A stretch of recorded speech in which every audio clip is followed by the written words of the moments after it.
இனி வந்து இதுதான்டா வாழ்க்கை அப்படின்றது தெரிய ஆரம்பிச்சிருச்சு. இடைப்பட்ட கேப்லயே ராஜஸ்தான்ல வந்து இவனுக்கு வேலை போகுது. இவனோட கம்பெனில வேலை பார்க்குறவங்களே ஆக்சுவலி பொறாமப்பட்டு என்ன ஆச்சுன்னா வந்து நான் ஒர்க் ஃப்ரம் வேலை பார்த்துட்டு இருந்தேன் டாடா மோட்டர்ஸ்ல. எனக்கு வந்து 35,000 சேலரி.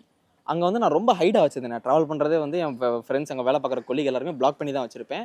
ஸ்டேட்டஸ்லாம் காட்டாது, எதுவுமே காட்டாது. அவங்களுக்கு நம்பர் கூட சேவ் பண்ணாமல் தான் வச்சிருப்பேன். அதில் யாரோ ஒருத்தவங்க எங்கள் வீடியோ அப்போ தான் ரீச் ஆகிட்டு இருக்கு. 1 lakh சப்ஸ்கிரைபர்ஸ் கிட்ட வந்துகிட்டு இருக்கோம். பார்த்துட்டாங்க எங்களை.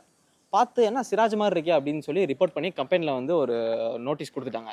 இப்படி பண்ணக்கூடாது நீங்கள், இது எங்கள் ரூல்ஸ் அண்ட் ரெகுலேஷனுக்கு வந்து எதிராக இருக்குது அப்படின்னு சொல்லி என்னை அப்பயே டெர்மினேட் பண்ணிட்டாங்க உடனே. எனக்கு சடனாக 35,000 சேலரி கட் ஆயிருச்சு, எல்லாமே போயிருச்சு. என் கையில் இந்த 1 lakh rupees பாதி ரூபா காலி. நான் இவன்ட்ட எனக்கு வேலை போயிடுச்சுன்றதை சொல்லவே இல்லை.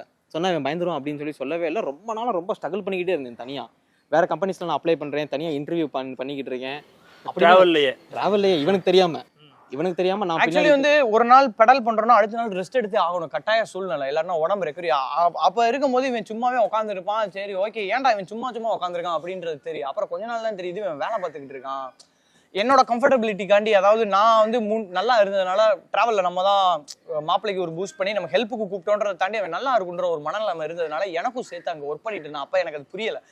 வாடகை டக்குனு முடிப்போன்ற மைண்ட் செட்டில் இருந்துச்சு. பட் இவன் வந்து பர்சனலாக வந்து நிறையா ஸ்ட்ரகிள் பண்ணிட்டு இருந்தான். அதான் எனக்கு அப்போதைக்கு தெரியலை. ஏன்னா நான் ஜாலியானதுனால எனக்கு தெரியலை.